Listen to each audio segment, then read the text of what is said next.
kandi mureke mbabwire muri abo bayinejeje bakayinezeza nyiringa bakishima nanjye narinde itimbwira ati mwana wanjye kubera uburyo gukura nawe ndakwimuye mu kujyanya nibwo buryo ndi hano. Ibi bintu ntituzaza tubivuga nimukabyita amayerezi yahe. Ibi bintu tuvuga Yesu yarakoze higiriye mu ntara. Uzi ko narebaga bigisha b'Kigali aba basipiriye n'abandi bose nkabareba kuri YouTube nkavuga ati aba bantu nzahurira he nabe, none ndicara ku ruhimbi nkicarana nabo nkavuga ngo Yesu ntiyakoze.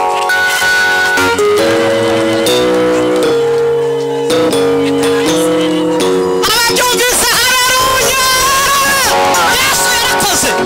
Yesu yarakoze. Ibi bintu muza mubihereza agaciro.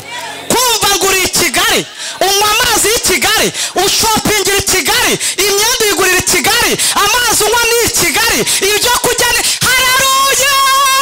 Imana ishimwe, Yesu yarakoze.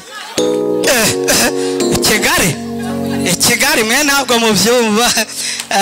Mureke mbabwire abari gufashwa haleluya. Mureke mbabwire uyu mujyi mugezemo vuba, uyu mujyi mwijemo vuba kandi nawe ugezemo Yesu yavuze. 2019 nibwo ngeze muri uyu mujyi, nasenganye n'abantu benshi Cyangugu, hari hafi y'amashyuza, hari hafi y'uruganda rwa sima niyo nkomoka. Nayoboraga Amashesha niho nakoreraga.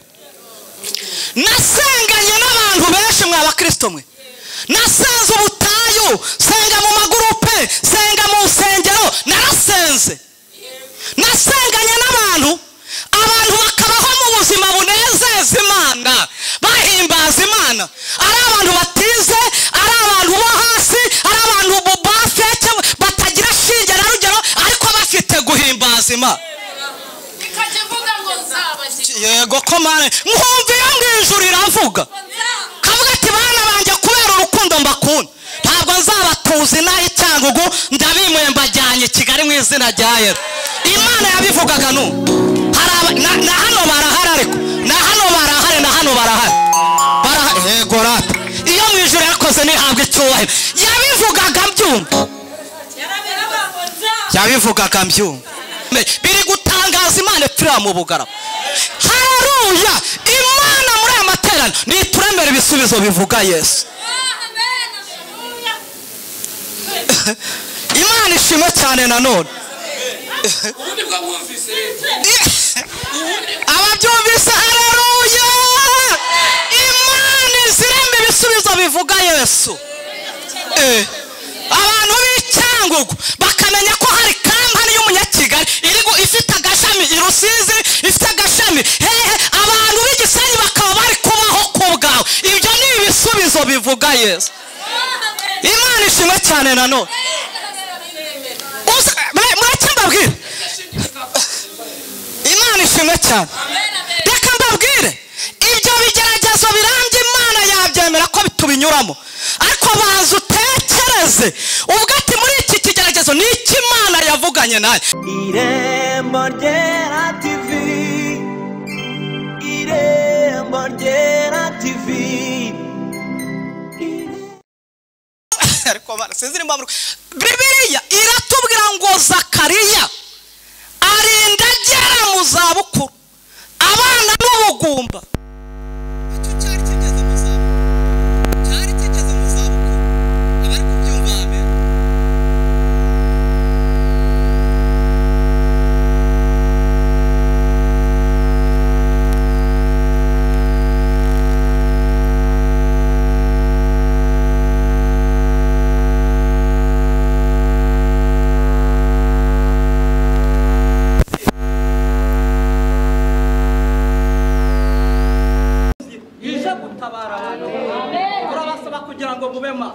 Haleluya. Amen. Ikigeragezo kigera mu zabukuru. Uzi ko Yesu yigeze atabara umuntu ku kidendezi yari amaze imyaka 38. Mu yandi magambo Yesu yatangiye umurimo amaze imyaka 30. Uzi ko iki kigeragezo cyarushaga Yesu imyaka 8 yose. ikigeragezo cyabayeho Yesu akiri mu ijuru yari abizi ko umurwayi yicaye ku kidendezi, cyari gitegereje Yesu. Haleluya, cyari gitegereje Yesu. Kandi muracyababwira iki kigeragezo kigera mu zabukuru kikurambyeho, igihe cy'Imana kitari cyagera, nubwo wasenga nayo mu muriro ugasenga nayo mu mazi ukurira ibiti, igihe cy'Imana kitari cyagera ugomeza kubana nayo. Ariko mwumva ibintu ngiye kubabwira abaje gusenga. Amen. Hari Imana ishigira rirerire ariko haleluya. Aha nari numvise zimwe. Haleluya, haleluya. Hari igihe Imana ibyemera yuko uba mu kigeragezo kirambye kigera mu zabukuru, ariko Imana yarateguye yuko igisubizo kizava muri icyo kigeragezo kizaza ari igisubizo gitangaza Yesu. Haleluya.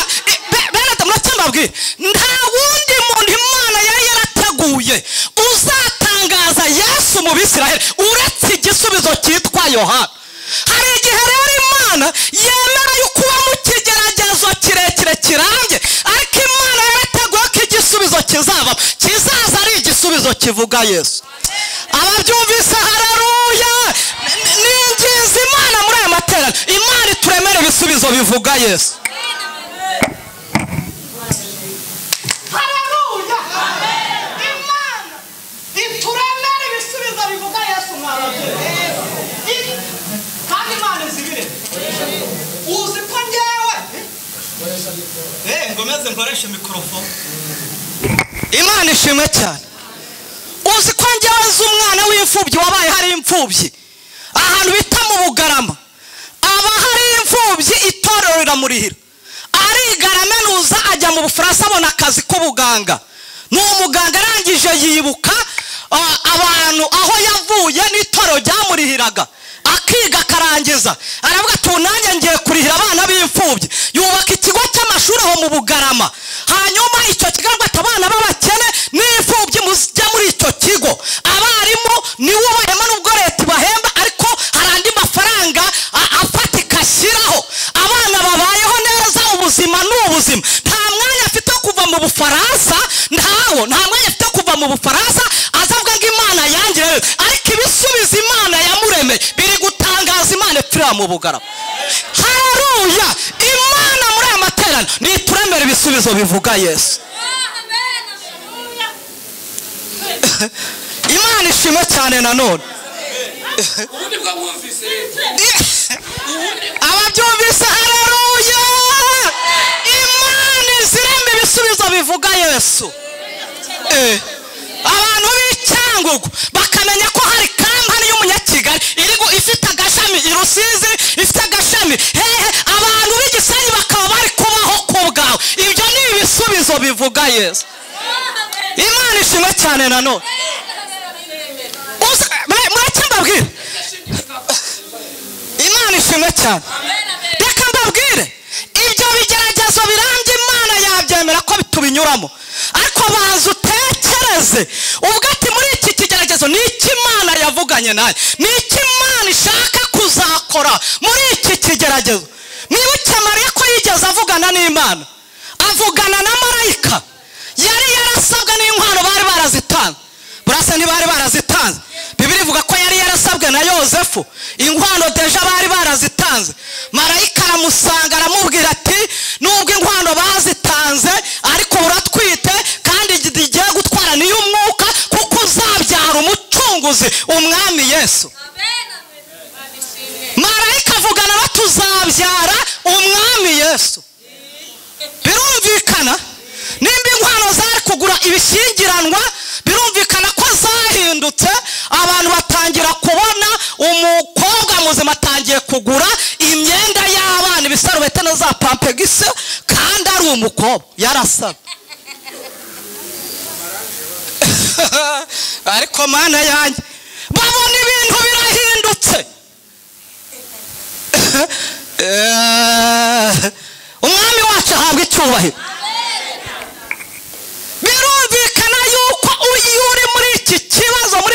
ikigeragezo uba ikimenyetso kigibwaho impaka. Umuyobozi yari ari kubivuga, ushobora kuba ikimenyetso kigibwaho impaka Yesu yaje yagutabaye bigaragara, ariko niyo atari yaje uba ikimenyetso kigibwaho impaka. Abantu babona umukobwa muzima yatangiye kugura imyenda y'abana, kuko Imana yari yamubwiye ati wowe uzabyara umwami Yesu. Birumvikana ko abantu bahise bamwita umusazi. Wese ntibakwita umusazi, wewe warasabwe none inkwano utangiye kuziguramo imyenda y'abana. Hari igihe n'ubu dusenga batwita abasazi, bavuga ko twasaze byarangiye, ariko haleluya, nubwo ariko Mana yacu, Imana yacu ihabwa icyubahiro. Nubwo babonaga ari umusazi, we yaravuga ati nimushaka munyita umusazi muvuga ibyo muvuga, ariko hari icyo navuganye na marayika yambwiye ko inda ntwite ari iy'Umukiza. Haleluya.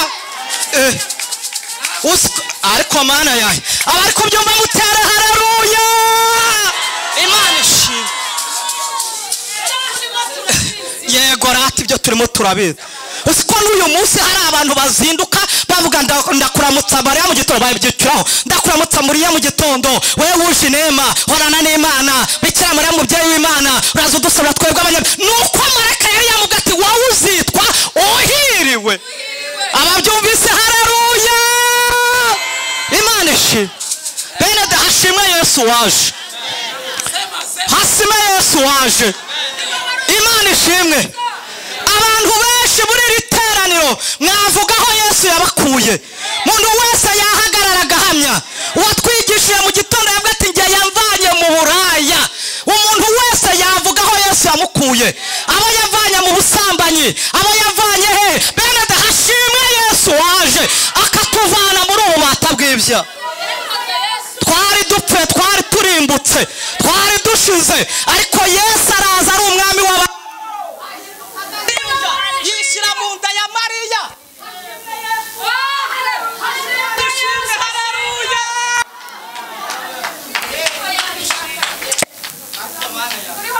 Abantu bari inyuma ntabwo muri kunywa.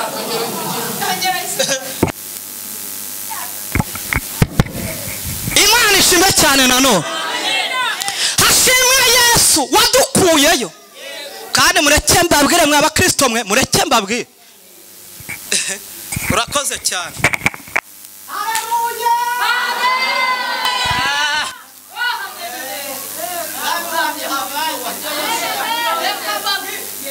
Uretse n'ibi byaha turi kuvuga Yesu yadukuyeho.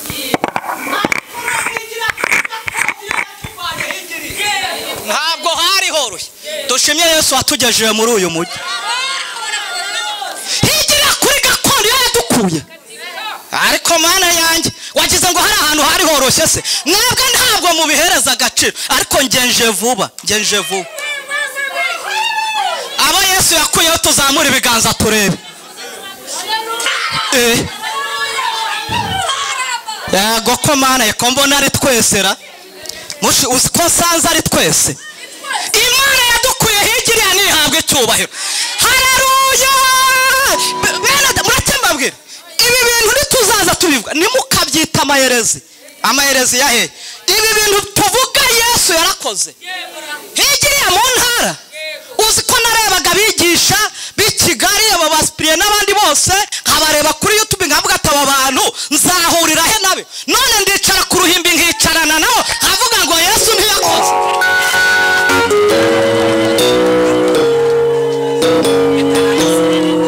Ababyumvise haleluya. Yesu yarakoze. Ibi bintu muza mubihereza agaciro. Kumva ngo uri Kigali, unywa amazi y'i Kigali, ushopingira i Kigali, imyenda uyigurira i Kigali, amazi unywa ni i Kigali, ibyo kurya ni haleluya. Imana ishimwe Yesu yarakoze. Yesu yarakoze. Kigali mwe ntabwo mubyumva. Mureke mbabwire abari gufashwa haleluya. Mureke mbabwire uyu mujyi mugezemo vuba. Uyu mujyi mwijemo vuba. Kandi nawe ugezemo Yesu yavuze. 2019 nibwo ngeze muri uyu mujyi. Nasenganye n'abantu benshi Cyangugu. Hari hafi y'amashyuza hari hafi y'uruganda rwa Sime niyo nkomoka. Nayoboraga Amashesha niho nakoreraga. Nasenganye n'abantu benshi mwa bakristo mwe. Nasenze ubutayu, senga mu magurupe, senga mu nsengero, narasenze. Nasenganye n'abantu, abantu bakabaho mu buzima bunezeza Imana, bahimbaza Imana. Ari abantu batize, ari abantu bo hasi, ari abantu bafite batagira shinge na rugero, ariko bafite guhimbaza Imana. Yego ko mane nkumviye mwijuru iravuga kavuga ati bana banje kubera urukundo mbakunda ntabwo nzabatuzi nahi Cyangugu ndabimuye mbajyanye Kigali mu izina rya Yesu. Imana yabivugaga no na hano barahari ariko na hano barahari yego rata iyo mwijuru yakoze nihabwe icyubahiro yabivugaga mbyumva kandi mureke mbabwira muri abo bayinejeje bakayinezeza Nyiringa bakishima nanjye narinde itimbwira ati mwana wanjye kubera uburyo gukura nawe ndakwimuye mu kujyanye nibwo buryo ndi hano. Haleluya Imana ishimwe. Wageze ngo se inahi Cyangugu nako Kigali sinsenga ninda handasenga mu magurupe njyayo mu buvumo njyayo mu mashyamba njyayo mu nsengero njyayo ndasenga. Imana yacu habwe icyubahiro. Ntabwo nari nasengera mu buvumo cyangwa mu ishyamba cyangwa mu butayu numva umwuka wera aje ku muhanuzi ati Uwiteka ndakukumva ati ndakumva Uwiteka ati mwana wanjye kubera urukundo ngukunda kubera uburyo unkorera kubera uburyo unkiranukira mwana wanjye ndakwimuye mwituye kukuvana i Kigali ngutuje Ngororero epfira Ngororero. Haleluya reka mbabwire shukuru sipre uwo muntu ngeweho ngere muri Kigali ntawe ndabona keretse nimba mwebwe hari abo yimika bavana iyo. Haleluya Imana ishimwe. Umukiza niwe wankuye mu ishyamba sigaye mba mu murima we no kungi zuba byo musha sora kwerimbutasha nejejwe n'Imana mu mutima wanjye umuri juruni sigaye ngendera mu mucyo ukuri Yesu umukiza niwe mu abari kumva Imana mutere haleluya. Imana yarakoze ariko Imana yarakoze kumva nafashwa muri iteraniro. Imana ishimwe cyane. Imana yarakoze egiriya mu ntara mwebwe murahazi aho umugabo azinduka saa 10 akababwiye umugore bati amasaha yo guhinga arageze byuka n'isuka tujye mu murima saa 10 baba bagiye mu murima bakongera guhingura saa 9 umugabo isuka ku rutugu n'umupanga mu ntoki ariko Mana yanjye umugore umwana ku mugongo ingwi ku mutwe ihene n'ikiziriko inyuma yiwe ari kugenda kurura gutya tuvuye mu murima. Haleluya ariko Mana mugira ngo Imana ntiyakoze. Yego rata urabizi cyane. None Kigali urajya hari ukarangura enozi ikidonga cy'inyanya ugacuruza ukavanamo 10,000 abana bakajya karangura ibitunguru ugashyira hari abana bakajya. Imana yatuzanye ntihabwe icyubahiro. Ababyumvise nanone haleluya. Imana yarakoze cyangwa ntabwo yakoze? Imana yarakoze. Ntabwo yaduhaye agakiza gusa naho igiriye ituvanye nihabwe icyonyihaye cyoba. Hanyuma reka tugaruke Zakariya aba muri ubwo buzima. Bibiliya itubwira igihe kimwe Zakariya sinjya gutinda itubwira igihe kimwe ubufindo bumufasha agiye mu rusengero gutambira Imana. atamba ari kubwira Uwiteka atari kuwiteka we urabizi ko imyaka maze nyimaze n'ikigeragezo ngeze mu zabukuru nacyo kigeze mu zabukuru kandi wavuganye nanjye umbwira yuko tutazasaza utaduhaye umwana none Uwiteka abantu baratuvuze bigira aho baturirimba biva ku ndirimbo baraduhaga none Uwiteka ko dushaje uyu mwana azaturuka he ngo uko yatambaga ibitambo ngo yabaga ari imbere y'Imana ari gusenga ngo gusenga sengera urugo rusenge ngo kurazamuka kugera ku Mana da mwarimu yatuganirije neza Imana ihabwa icyubahiro Imana ishimwe yavuze ati nta gitangira na kimwe kiza gitangira amasengesho ya Zakariya agerayo Imana iravuga ati marayika Gaburiyeli tudasuti hitumanuka uvugane na Zakariya umubwire yuko imyaka ibaye myinshi ariko igihimwe n'umwe uhereye aka kanya tumuga ati undi mwaka ng'iki gihe azaba akikiye umwana w'umuhungu. Haleluya! Marayika araza avugana na Zakariya aramubwira ati gusenga kwawe kumviswe uri hano kuri kino gicaniro aramubwira ati Imana irantumye ngize nkubwire ngo n'undi mwaka nk'iki gihe uzabyara umuhungu uwo muhungu azakubera umunezero niko Bibiri ivuga ngo azakubera umunezero ngo abenshi mu Bisiraheli bazanezezwa kubwe mwami wacu ahabwa icyubahiro aramubwira neza avuga ati kandi uwo mwana azaza yitwa Yohana.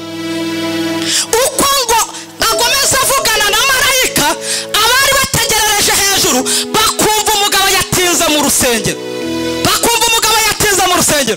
ariko bagakoma kuri cya kiziriko babaga bamuziritse n'inzogera bakurura bakumva umugabo ari gutera amaguru avuga ati ndacyari muzima ntimujye ngo napfuye ahubwo ntindanye nayo. Haleluya! ati ntabwo napfuye ndacyatera ahubwo ntindanye n'Uwiteka. Mwami wacu ahabwa icyubahiro. Hanyuma Zakariya aramubwira ati ariko wa mugabo ibi bintu uri kumbwira ngo ngo umugore wanjye ngagiye gutwarira ibi bintu uri kuvuga ntabwo uzi umugore nasize higiri uzi umugore nasize ni umukecuru umutwe wose n'ivi umubiri wazanyeho iminkanyari ku buryo wasukaho amazi ntatembe kubera ubusaza yatangiye kureba ibirori ntakibona neza uwo mugore ni gute yabyara biratubwira ngo Zakariya arashidikanya. Zakariya amaze gushidikanya abari kumva Imana amen. Ako kanya ikintu marayika yakoze ni kimwe yaramubwiye ati ubwo wanza kwemera ko amagambo yanjye natumwe n'Imana asohora mu gihe cyayo si ngombwa ngo nerekwe ngo nuzuzwe ngo mpanure ngo ngire gute aka kanya mu butware mpabwa n'Imana nkugobye ururimi n'undi nta nicyo wabwira abantu uri umusaza ungana gutya ntacyo wabwira abantu ngo Elizabeth yaratwise ari umukecuru ungana gutya ngewe ndarugobye uhereye aka kanya ndarudoze dufatane ry'isenge uzabivuga ubundi byabaye. Haleluya! uzabivuga byabaye. Bibiri tubwira ngo Zakariya asohoka muri urwo rusengero ngo yabaye ikiragi atarimo kuvuga ibintu byose ari amarenga. Bibiri tubwira ngo kujya ni amarenga, kwambara yari amarenga, kugenda yari amarenga, kuryama yari amarenga, ibintu byose byari amarenga. Bene Dawidi mbabwira nshatse kuvuga iki muri aya magambo. Nshimiye Imana muri aya materaniro abantu benshi Imana idutungiye mu marenga ariko iradutunze. Haleluya!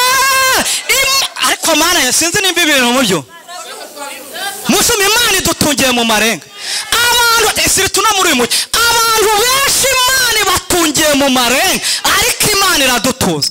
Hari abantu Yesu atungiye mu marenga Imana ishimwe cyane.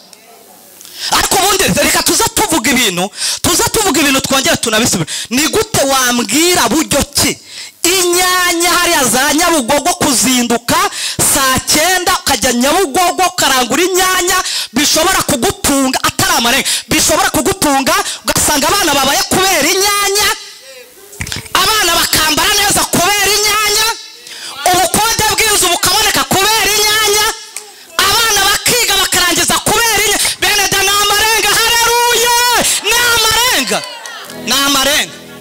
n'amarenga n'ukuri kw'Imana ariko mana nubwo tugiye gusoza ariko shimiye Imana muri amatera k'abantu benshi Imana idutungiye mu marenga. Uziko ufite ubuhamya bw'abantu bacuruza agataro baguze ibibanza bakubaka. Ayo si amarenga. Abantu Yesu atungiye mu marenga nimuhaguruke. Nimuhaguruke abantu bose bumvise Yesu abatungiye mu marenga nimuhaguruke mbabwiye. Yesu adutungiye mu marenga. Umuntu wese wumvise Yesu amutungiye mu marenga nantere haleluya gatatu. Kabiri gatatu. Imana ishimwe. Komera Imana yacu amashuri Mungu menshi. Imana ishimwe. Imana ishimwe ko idutungiye mu marenga. Murakoze cyane. Ibitunguru siko ngiye mperutse kurara ahantu mu rupangu rutaha mu imodoka. Ndabaza ngo uyu mugore akora iki? Barambwira ngo acuruza ibitunguru Nyabugogo. Ibitunguru biza biva mu igipangu bikavamo n'imodoka. Ni umudakoni wari umuganza. Ibitunguru bene datari amarenga ni gute ibitunguru bishobora kuva mu igipangu n'imodoka? Abantu Yesu atungiye mu marenga nanone haleluya. Ni amarenga Yesu adutungiye ariko aradutunze. Mana nanjye ndagushimiye ko dutungiye mu marenga. Abari kumvira ijambo haleluya. Ariko mare nuko dufite akanya gato mbamvuza amarenga ni ukuri kw'Imana. Nuko dufite akanya gato bereda mbambabwiye uburyo Yesu azatungira abantu mu marenga. Ariko nako karamaze. Imana yacu ihabwa icyubahiro. Ibyo yavuze no kubikora azabikora. Ibyo yavuze no kubikora azabikora. Haleluya. Ni mu marenga. Bereta mureke mbabwira tugiye gusoza nije mu ijambo ry'ubuhanuzi. Sipiriyani ni yavuze ko naje guhanura se nije mu buhanuzi. Hanyuma igihe kiragera Bibiliya tubwira ngo Zakariya agiye kubona abantu umukecuru w'imvi iminkanyari abona umukecuru aratwite abona umukecuru atangiye guciragura. Beba umukecuru w'imyaka igera muri 70 ingahe y'umusatsi w'umweru wuzuye umutwe atangiye guciragura. Nawe ubwe byamuteye isoni arabihisha. Umukecuru kandi bene inda ya mbere irarushya. Twe twazanye twe dufite abagore turabizi. Nazanye umugore kunda ya mbere ati shari nzanira gakombe hari. Ntabwo babyoroshye. Indira jyana mwababyeyi. None ejo bundi umwana duherutse kubyarira i Kigali. Indi herutse kumufata avuye ku kazi n'umwarimu. Indi biramufasha. Hanyuma we haranga ati shari ati ngwino usengera ati ndikumva mu nda hamere nabi tihiriwe hanjye. Twebwe dutuye hejuru y'umusozi. Ndayije byari bimaze kuba nka saa moya.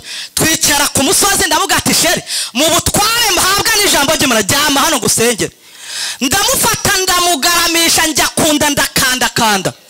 Ndasenga ndavuga ati mu izina rya Yesu mu butware bw'Imana ishobora byose waravuze ngo icyo tuzakora cyose mu izina ryawe tugisabye mu izina ryawe uzagikora. Ndasenze mu izina rya Yesu iyi nda nivuke wa mwana we kakundira umugore vuka mu izina rya Yesu.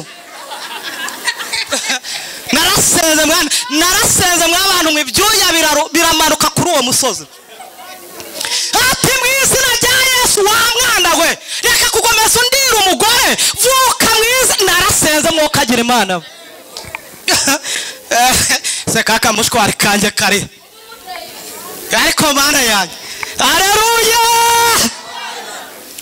Kandi ubwo nasenze hari kuwa kane ntegereza ko umwana avuka ndaheba. Kandi ubwo nasenze nangati mu butware bw'Imana ishobora ntegereza ko umwana avuka ndaheba. Bucya kwa gatanu ndayirwa imujya irari mujya bucya kwa gatandatu araribwa indiri kumujya ngamaze se sheri igihe cyo kubyara cyarageze ati ntabwo kirajya ngo kiracyabura ibyumweru bibiri. Indira mujya byageze kwa gatandatu nko mu masaa 5 za nijoro arabyuka aricara aravuga ati ariko ubundi sheri ko mbona ufata bibiliya nimugoroba wagiye mu gitondo wagiye iyo mana ni iyahe usenga utabwira ngo mbyare iyo mana ni iyahe ntabwo biba byoroshye mwa bantu ntabwo biba byoroshye ntabwo ati sheri humura ihangane mukanya urabyara humura ihangane bigeze nko mu masaa 8 arongera arabyuka ati sheri noneho ndapfuye tubirarangiye ngo nyaboneka ngo sengera ngo amaze kumbwira ngo imana senga ni yahehe nawe ati sheri ongera usengere ndapfuye birarangiye nawe ati sheri wihangane amasengesho nagusengeye kuwa 4 ndi kumva nta yani mfite narenzaho hari igihe kigera neza amasengesho agakama numvaga amasengesho nasenze kuwa 4 nijoro nta yandi narenza indira mujya buke gucyumweru nagombaga kujya mu ivuga butumwa Kanyinya ndavuga ati umugore ni musiga no gupfa yapfira hano ndabanza ndamujyana kwa muganga ari Nyamirambo kuri Seja niho twagiye na Bibiliya ni kwata na karavata byose ndambaye ati ndagusigayo ngiye mu ivuga butumwa tugeze kwa muganga dusanga harenzeho ibyumweru 2 yagenze ati wose inda yaraturiye byari bikomeye ati yamufashe guhera kuwa 4 ati yaraturiye byari bikomeye ntabwo byari byose atariko imana yaduhaye umwana muzima tukaba twarabyaye ati ni muri impere cyubahiro nawe aterekana sheri nawe avuga bavuga make kubera ibintu byinshi baba barabonye tugeze mu rugo nabwo atari kubundi reka nkubaze wajyaga kuvuga ngo inda yarakuriye igihe Imana ihereza abagore kubyara ihabwa icyubahiro haleluya atabari ngombwa kugira ngo tunanezerwe turi mu nzu y'Imana abaje gusenga haleluya haza hariya ni bibi haza hariya ni bibi nta byiza biri hano haza twongera kubona umunezero twageze muri Kristo Yesu haleluya Imana ishimwe Elizabeth ngatangira guciragura indara yisha kubera isoni bigera nabwo ati n'ubundi by'Imana byageze sinabisha ngo bikunde igihe kiragera inda iragaragara none Bibiliya tubwira ngo tudatinza igihe kiragera arabyara niko Bibiliya tubwira arabyara abantu bo hirya no hino bamenya yuko Elizabeth yabyaye barahura mu gice cya 2 batubwira bakoze ikintu bita ikirori mu rugo kwa Zakariya bakoze ikirori baje kwizihiza umwana no kumwita izina abantu bose bambaye bakenyeye bameze neza baje kureba ibitangaza by'Imana yakoze kwa mukecuru Elizabeth n'umusaza Zakariya barangije no batirera iki kirori ntabwo tukivamo uyu mwana tutamwise izina bamwe ati turebye ibitangaza Imana yakoze uyu mwana ikamutanga mu zabukuru uyu mwana turamwita bitangaza Elizabeth iryo zina ntabwo ribaho izina ry'uyu mwana ryaturutse mu ijuru abandi ati turebye umwana uburyo bamubyaye mu zabukuru ubundi yaje kubera urukundo rw'Imana turamwita rukundo bavuze amazina menshi hanyuma kera karabaye baravuga ati ariko ubundi turasiganamo iki kise w'umwana hari reka tugende tujye kumubaza izina ry'umwana nubwo atavuga ari mu marenga ariko turamuzanira urupapuro n'ikaramu agaragaza izina ry'umwana abaje gusenga haleluya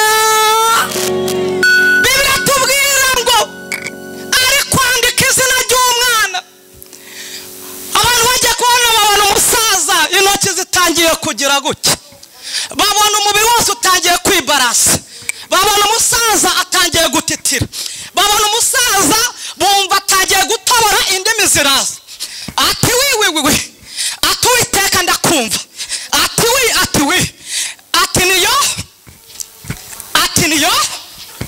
ati nina ati niha kwa si Yohana ati wiwe ati ndakumva Uwiteka we ubwo ntiyatoboye ati niyo ati niha ati nina ubwo ntiyavuze haleluya umusaza aravuga mu giterane aravuga ati Imana yacu ihabwa icyubahiro hanura aravuga ati Imana ya Isiraheli ihabwa icyubahiro kuko igendereye ubwoko bwa Isiraheli yitegereje ubukene bw'ubwoko bwayo none idahugurukirije ihembe ry'agakiza haleluya mu nzu y'umugaragu wayo Dawidi aravuga ati nawe mwana uzaba umuhanuzi kandi kuko ari wowe uzabanziriza umukiza kandi ukavuga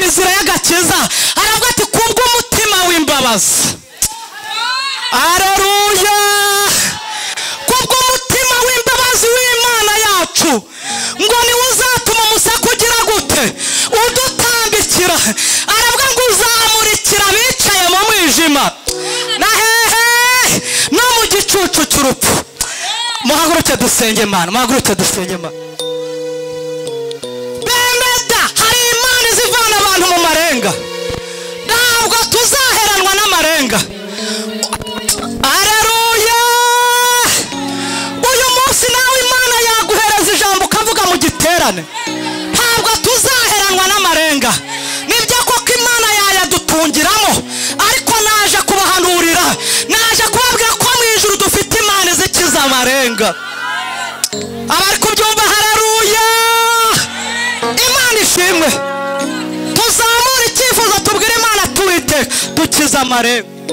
Ntabwo Zakariya yari kuvuga atari yabona ibitangaza by'Imana. Nimumureke aca amarenga, igihe nikigera azatobora. Ntabwo Zakariya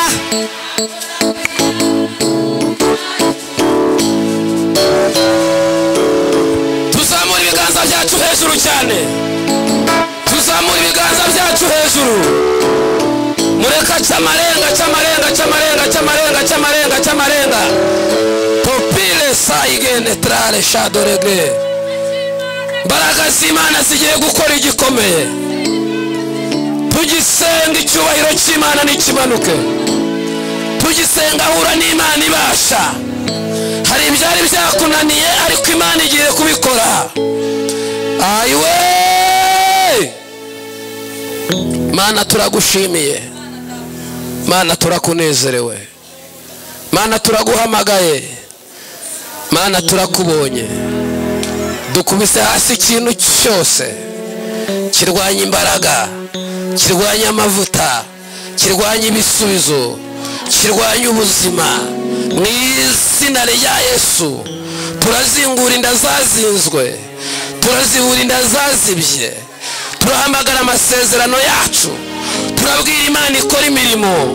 Ola peta ya shakara bwira toya siribini.